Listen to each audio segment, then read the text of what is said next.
and welcome to Wait, It Gets Better, the improvisational storytelling podcast, where every week a few friends get together with their randomly assigned and randomly designed story elements.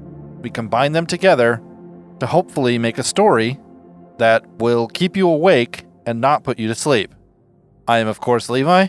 I'm Reed. No Seth today, but we are here to tell you a story. Reed, do you want to give us a little recap since you did such a great job last time? What are we calling this series? Have we got a name for it? We do have a name for it. Now, I want you to know that I made it back when it was, I just finished the Dune books. So this is called The Golden Path. Golden Path, okay. Yeah, because that's kind of how I view it, is that they're trying to find like the perfect way to live. And that's what they're currently doing. Right. So, yeah. Golden Path. That is the name of the episodes. Okay. If you have any better ideas about the names of them, you can let me know. You can at me on Twitter or send me an email at waititgetsbettercast@gmail.com, Reed, if you wanted to. Okay. Or if if the audience wants to as well, they can also. You guys aren't customers yet. Anyways, all right. Okay, the story started out with Seth explaining kind of the history. We have a civilization that had gotten very technologically advanced, and one of the things that they started doing is making increasing use of artificial intelligence, handing off many of the mundane tasks that human beings, had to do that machines could do much more efficiently. There were some unexpected consequences, however. There was people tended to lose track of some basic knowledge that humanity had built up over centuries. And with the machines doing it, there was no need to pass that information along because the machines were just taking care of it. Simple ways, kind of reasoning, basic mathematical calculations, some things like that. But there was also another thing that popped up, that there was a great deal of microwave activity involved in a lot of these interfaces and whatnot, and began to notice that children's brains were affected. And there were people started losing mental focus abilities, and so there were some measures that were a little bit hard to cope with right away. Some strictures on mobility, some lockdowns, some things that had to take place in order to stop the damage that was taking place, and a kind of a religion built up based on the writings of somebody named Al Newton, who was explaining the things that mankind had to do to stop the damage, right? And it kind of tended to turn to kind of a simpler kind of lifestyle where people had to kind of take care of things themselves, and there became almost a religion that built up around this, like fear of and desire to stay away from the tech. Well, the Levi introduced the hero. Wilson is 28 years old by this time. One of the things that had happened is that there was still a need with a large population and a lot of complex things taking place, to have the function that computers had been doing. And one of the things that they were focusing on is, since it all came up around, diminished capacity of the children, is to start focusing on an early testing of different abilities and training kids up in a way that they could maximize their contribution to society, so to speak. And one of the things they developed a kind of a class of kids that had a super capacity or a unusual capacity to catalog information, and they trained them how to literally develop the ability to store and organize information at a real fast clip, much faster than the normal brain. And so this was a kind of a thing that happened. And Wilson, by the time he was 5, he was clearly in this block. So for 5 years, he was put in this program where he was learning to do it even better. Yeah, you're right. And he had developed almost a photographic memory. He could have perfect recall. He had a way of focusing, whatever input and storing it and stashing it away and being able to recall it and bring it out. And he could scan a book and then, later just pull it out and go to page 235 and know exactly what was on it in his mind. And but there was a tragedy that happened when he was 10. His house was broken into, and his parents were killed in front of him. And he suffered just a real traumatic he went into kind of a shock, kind of a catatonic state. And during this coma period, his highly trained brain remembered everything over and over. And when he came out of it after like 8 months, he could never live up to the promise because a defense mechanism kicked in, and so that he was able to cut off these memories, and his capacity to access, the information. He had to make an actual conscious effort to move input into a long-term memory thing, and he was somewhat of a mess, kind of undisciplined, and he was kind of cast off out of the program and everything, so he kind of felt useless and tended not to take care of himself. He, did an overeater. He did different things to mask his pain and whatnot, and struggling. And one of the things that he decided, I've got to do something, and he decided to go into mountain biking. He was off on a wilderness mountain bike trip, and he went off track and had an accident, and he was, broken up, and he had to grab tree branches on the way down after falling off kind of a cliff face, and he had bad damage, but he was still alive, and he was rescued by a family of Sasquatch, Bigfoot. Yeah, and that was the end. That was the end of episode 1. I'll do episode 2. Okay. And then in episode 2, we introduced the unique weapon. I had that, and the unique weapon was truth. Because of the rigid-based system, the information-based system, and the sort of rigid ideology that they have been living by, there are systems for understanding truth, and there are systems for not,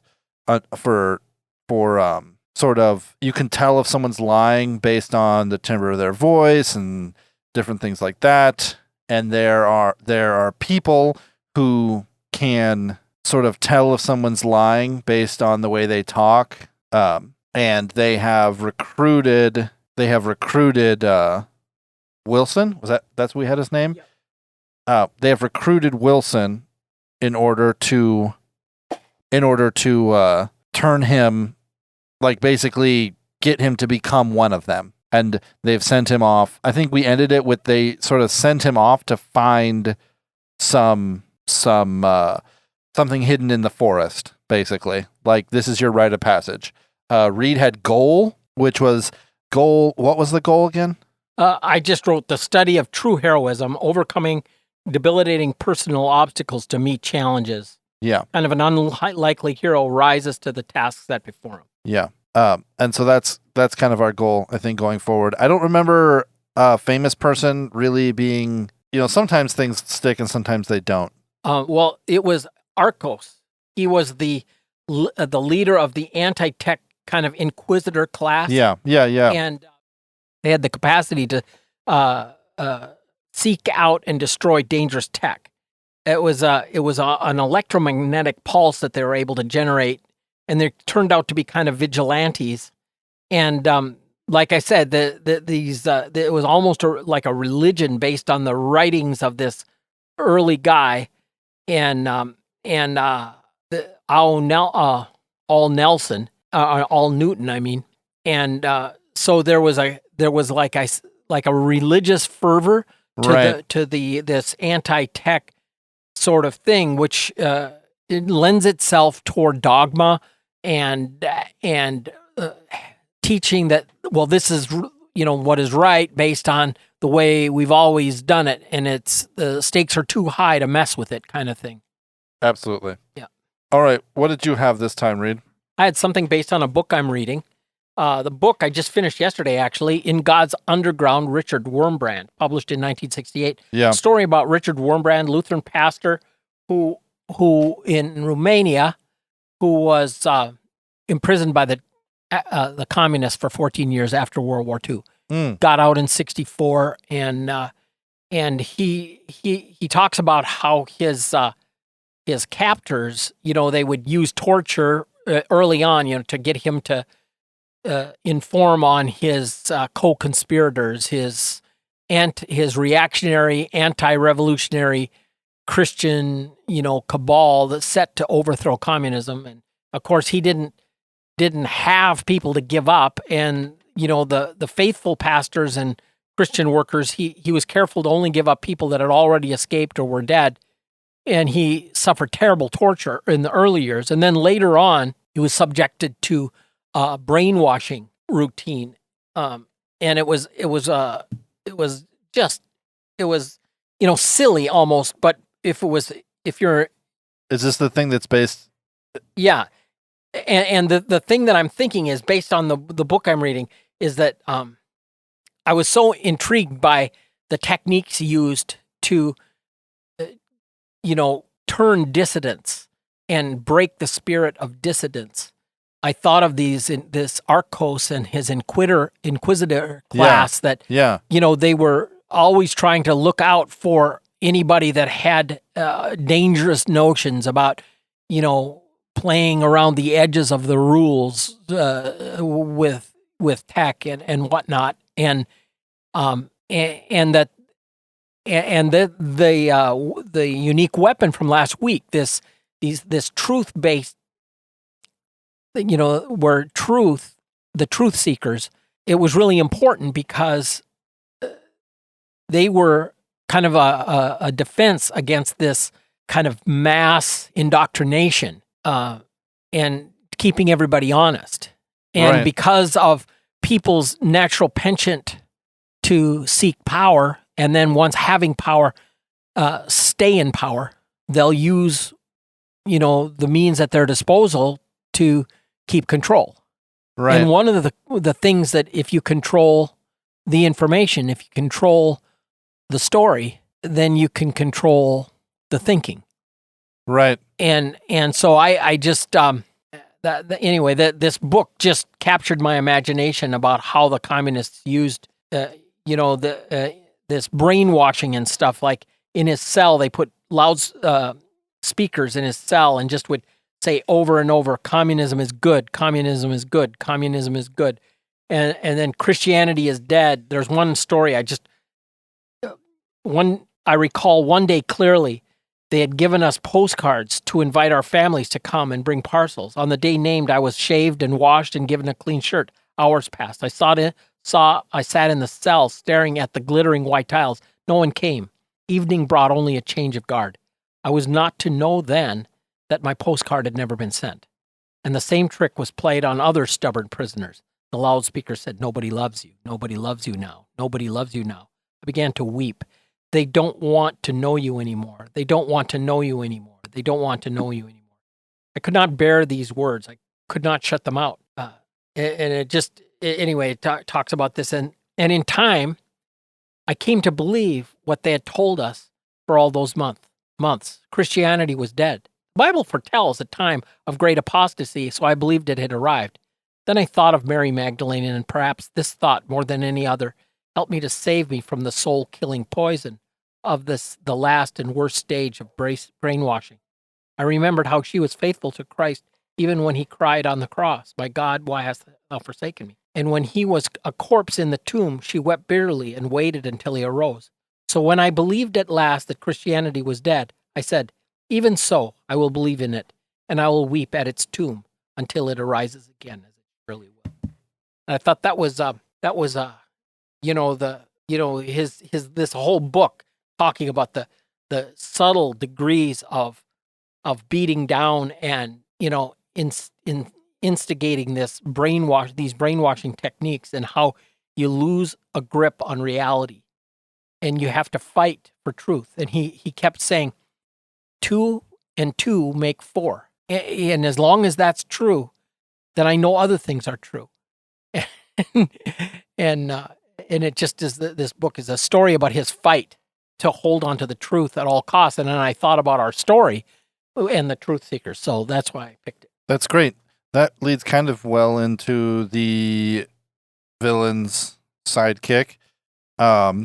His name is Eugene, and he believes that he hears the voice of God. It came upon him one day when he turned 18. It wasn't on his birthday, but he was 18, and it was a sort of warm feeling in the sort of back left part of his brain, and he got basically an unmistakable message that he needed to do this thing. He needed to disconnect the power or the gas from this train, like the gas lines from this train.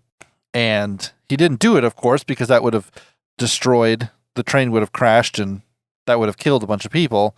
And he kind of went on with it, and he got a terrible headache. And that was the first time he believes he heard from God. He has now he's 28, after years of fighting, he finally gave in. And after giving in, it took years before he started to, the only way he could deal with this on a mental level was to believe that this was God speaking to him. A God, the God. It's truer than any religion he had ever attested to or tried. Right? Right. Because this thing knew stuff like combinations to people's like combo locks, right? Knew drop places for sort of clandestine organizations, secret drops. Knew schedules of people that no one should have been able to know. Knew people's names, knew people's, intimate details about people's lives that shouldn't have been able to be known.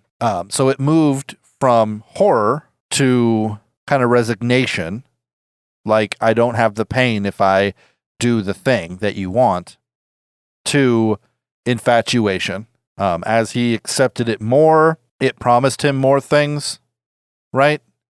Very briefly, it sort of told him the best way to woo a woman. And so he had very briefly a beautiful relationship with this woman, and it was like everything he ever wanted, and he was following the thing's dictates perfectly. And then it basically told him to kill her, and he couldn't do it. And instead he decided to tell her about what was going on, to try and gather sympathy from her. But the implication was just so horrifying for her. He had to run from the Inquisitors. The Inquisitors were after him. There are legends about people having computers attached to their brain, and those are legends that are kind of held over people's heads, kind of like Spy on Your Neighbors. If you see them talking to nothing, they could be talking to a air computer or something, Right. So that was years ago, though. I was saying he's 28, but I think he's older than that. I think he's more like 58. And now his entire life is kind of centered around, and he's done horrifying things that his conscious brain can't even sort of recall, and he has thought about it for a long time, and the voice inside of his head allows him to sort of write out the plan, because he's still trying to figure out what it is they're trying to accomplish, what it is God's trying to accomplish, because he doesn't know still what it is God's trying to accomplish. And so he's sort of writing it out, and just recently, in the past couple of months, has information started to sort of come together. He's like, oh, I did that terrible thing to that town over there, and that caused this supply chain issue, which then caused this thing to happen over here. And he's finally starting to see the plan for what it's going to be. I don't know what the thing is in his head that's causing this to happen. If it is a computer, I don't know. It could just be, he's acting on the will of someone that he feels is talking to him, but really it could just be sort of derangement, Right. But less likely because of the accuracy of the information. Right. That he would seemingly have no other means of knowing or acquiring. Right. And that's kind of the weird thing, is that there is definitely, he's acted alone. He's never been caught. He's almost been caught a couple times. Cops have come up to him and asked him things, but the voice inside of his head, the little thing, has always told him exactly what to say, in order to not fail. These are not the droids you're looking for. Yeah, something like that. So that's what I'm trying to think about with the hero. I mean, he's just the villain's sidekick. He's not the actual villain. He's just kind of there. Well, yeah, it strikes me that the villain is whatever, entity, so to speak, is implanting this information. I mean, it's clearly rational. It's clearly organized. It's not just the ravings of a lunatic, because it's specific information that is drawn from a capacity to know that information. So right. Now, I'm trying to figure out who the villain is, right? I don't think it's the church necessarily, because they don't really want to stir things up and create chaos. They would like everything to just continue to be fine, My thoughts are that it's someone, it could be something like Arcos. Arcos, is that his name? Yeah. It could be something like a disillusioned inquisitor. Yeah. One thing I've always been interested in the idea of is what if the time since the divergence was a lot shorter than what everyone was told. Right. Okay. Right? Or they are much more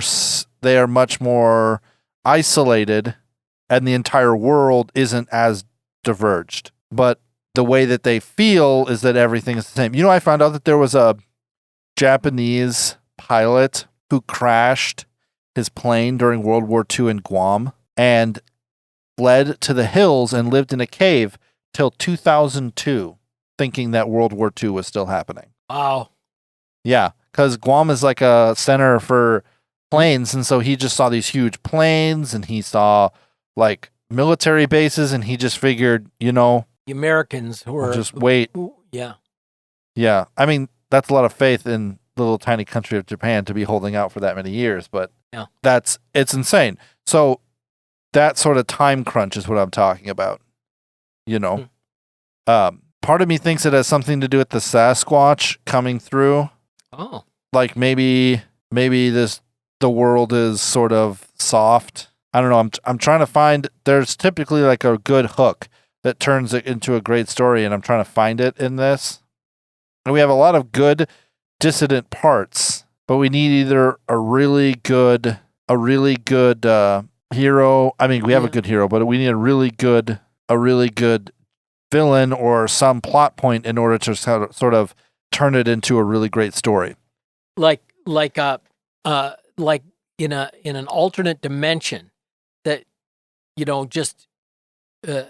there was the tech revolution was never thwarted, and the use of AI had continued to advance to the point where people were living kind of a fairly carefree life, but it was completely controlled by the machines. And right. and with the recognition that that Bigfoot was out of phase with our dimension, our universe, that they would literally visit the wilderness in our timeline, kind of like a vacation, and they keep to themselves and try to stay away from population centers because that never would work out very well. But then they took compassion and they nursed Wilson back to health, and Wilson noticed that he thought there was something wrong with his eyes because he couldn't he couldn't really focus on them, couldn't see clearly until explained, well, it's because we're slightly out of phase. And that's part of the thing that takes place. And so, if you tell people this story, they won't believe you because they'll never find any evidence of it. Go ahead.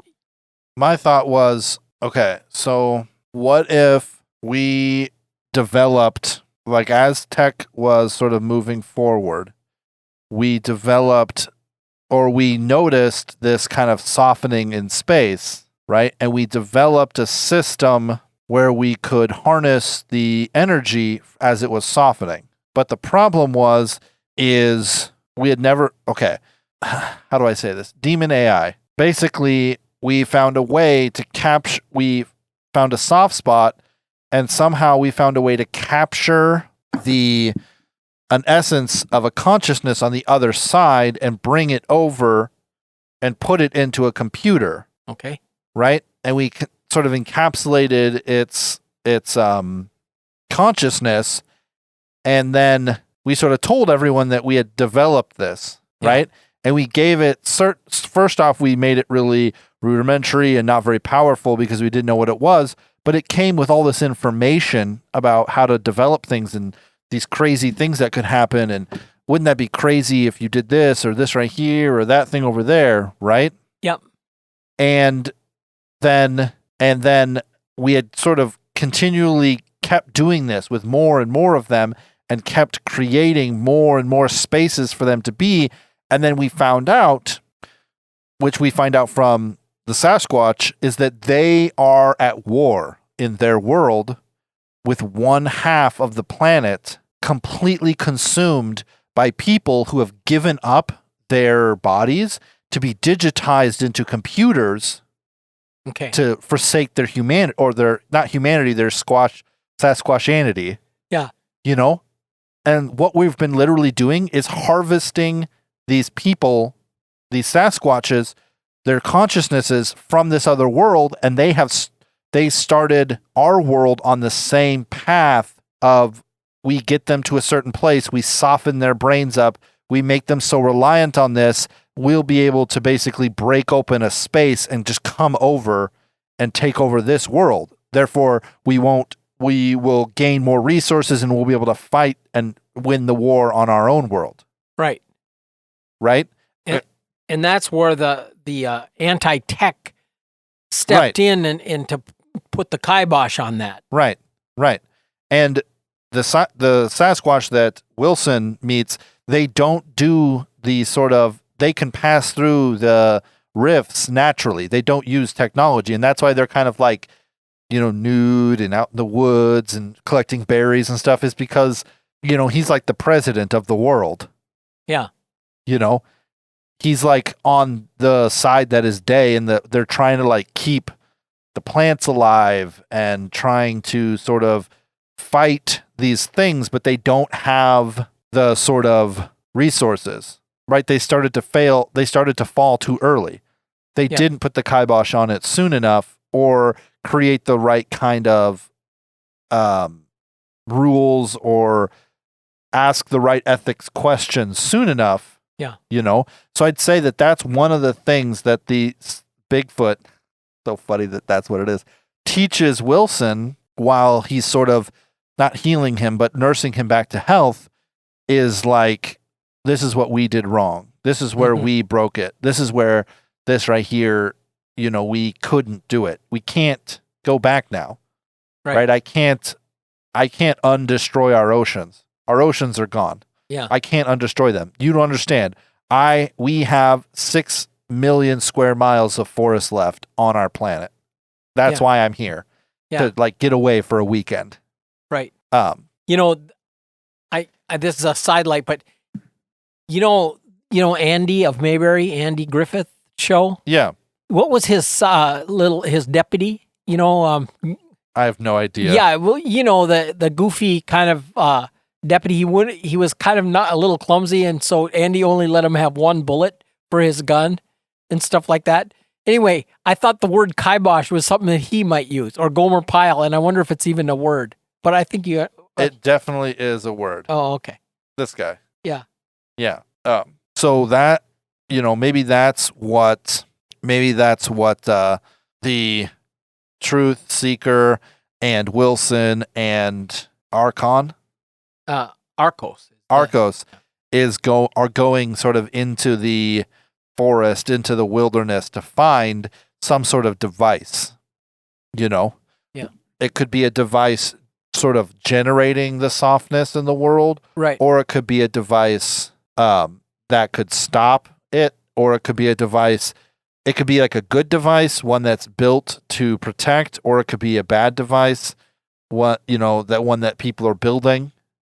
My thought is that the voice inside of Eugene's head is literally just this one of these things. Yeah. One of these used to be mortal entities.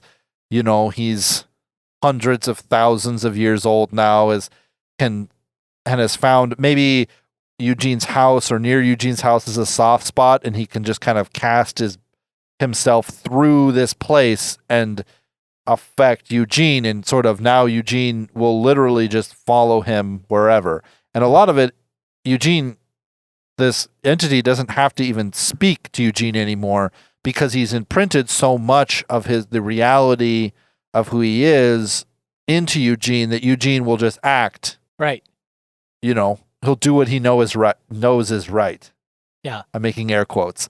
Because he understands what this entity wants, he can just do it. So what's the device, Reed? Come on, just close your eyes and tell me, what is the device? What does it do? What does it look like? Well, it's got two kind of like discs, one on each side. Oh yeah, facing each other. Right. And what it does is amplify. Like, have you ever seen a wave tank? Yeah, where the amplitude of the waves, can be adjusted, for the state of the experiment. And there are certain things that you add wave on wave to where it amplifies one another. And these two create a feedback loop to build a frequency that creates this softening between dimensions. Okay. So it's it just requires quite a bit of power to run it, but and then it can project like an opening, to go through or whatever. Right. My thought is that one of the reasons why this entity has been able to affect Eugene so much is just because of brain chemistry. It's just different. Mm-hmm. But also because of the sort of ordered way that the religion has sort of put people's minds into. Right. Right? It's sort of created almost computer-like aspect in people's minds. So when this entity comes and looks, it can actually interact with people fairly well. Yes. And maybe that is one of the things that starts this is that people are disappearing, right? Okay. Famous people. Ooh. People of industry. Workers. Lots of workers. And what's happening is people are being brought to this soft spot. A consciousness is coming through and basically taking that person over. And then they're going into the forest to work on creating, they have to find oil. They have to refine it. They have to create plastics. They have to do all the industry stuff to create solar panels, to start creating electricity, to start doing everything that they need in order to get this machine running. And then as soon as the machine gets turned on, all of the entities will be able to sort of pour in, and humanity is just kind of like an open book. Right. And that's why the entity hasn't taken over Eugene. It's just because it still controls the realm on the other side. It needs to basically, it's just influencing him. Right. Interesting. So then Wilson and Arcos. Have they started to, like, at some point they're coming at this thing from two different directions in a way. The truth seekers and the inquisitor class of this religion. Yeah. One from the more like keep everything under control, and the other from seeking out the truth as the highest value, and yet they at a certain point they recognize they're going to have to collaborate in order to save the world from catastrophe. Yeah, I feel like at some point they will, but I don't know when. Yeah. You know, I'm maybe that's part of their sort of contention. That's part of the thing that makes it difficult for them. But Wilson needs to learn how to basically be both things. Mm-hmm. And that's a problem with a person who has great mental prowess instead of great physical prowess, is that when it comes time for a fight, you're not exactly like, oh, I'll jump in. Right. He's definitely more, I kind of, what I was thinking of when I was thinking of him, Reed, I was really thinking of Kip from the Lightbringer series. Oh my, yes. Right? The story starts off and he's fat and he's lazy and he's self-centered and he's self-conscious and he's self-deprecating. Has very little confidence in himself. Yeah. But then as it goes on and he achieves more, right? And then B, people around him recognize, and he himself recognizes how much he's accomplished, a lot of that self-deprecating systems kind of fall away. Right. That's kind of how I view this. As he sort of makes his way forward, the big first leap being meeting the Sasquatch, getting the download from them about what they know about what's happening, and then coming back and convincing people to move forward and, convincing, having to join the order of the truth seekers in order for them to not imprison him, being sent on this fact finding mission, which turns into something so much more. And this whole thing takes, 2 years, 8 months, whatever, 8, 10 months, a year and a half, 2 years. And in that time, we see him slowly turn away from sort of this self-deprecating system. And part of me is thinking there should be some kind of moment where he decides to forget the perfect clarity of his parents' death. Right. And decides to sort of relegate it to obfuscation. I can't say the word. Where he, as the present moves forward and the past is behind you, your memory of the past gets dimmer and dimmer, and that's part of what allows you to get over terrible things, is that you can't remember them perfectly clearly. Yeah, you can relegate them to obscurity. That's that word. That's the word I was trying to say. He hasn't done that because he now decides to move things out of his present mind. Right. And he's been basically sort of keeping this thing present, blaming himself, saying if he had been better, if he had been smarter, if he had been faster, if he could have done something, and that's what motivates him through his first giant leaps into physical prowess or into change. But there's a wall that he hits, that sort of, he has to kind of deal with some of this stuff in order to move forward. Mm-hmm. And then the end result is, I don't know. I'm trying to think what the end result is. Whether it's the Sasquatch coming through, whether it's them realizing that they need to turn it off and the Sasquatch will never be able to come back. What do you think? Yeah. Well, like you said, the war on the Sasquatch world, you want the good guys to win there. And they're more likely to have a Star Trek style prime directive of not screwing with other worlds. But I've been thinking about Fringe as you were talking. Yeah. Because they had that interdimensional, dynamic in that TV series Fringe years ago. Yeah. One thing I just thought of is what if it's revealed right close to the end, that the king of the Sasquatches. It's just so fun to say. It's such an interesting thing. It's revealed to Wilson that the Sasquatches aren't any different than us, the entities. Right. They just, we all left. the body. Right. They just chose to come back and found these creatures with brains similar enough to us, to our original bodies, that they could enter into them. Yeah. And now they're telling us that we have to change and we can't do this and we can't do that. Yeah. You know, I was thinking about that. Because I was thinking about like Kal-El, Superman, and how Jor-El, his father, couldn't go with him from Krypton because he was a product of Krypton's thinking, and the only way to actually make a change was to do something different. Right. And not just do something different, but yet holding on to a mindset of the past, but to do something truly different, you know? Anyways. Smallville.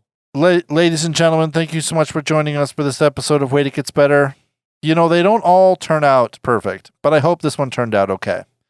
If you would like to tell us how much you like this episode and if you want us to make more episodes based in this universe, you can just let me know at waititgetsbettercast@gmail.com or at me on Twitter at @getsbettercast. If you didn't like this episode, please let me know.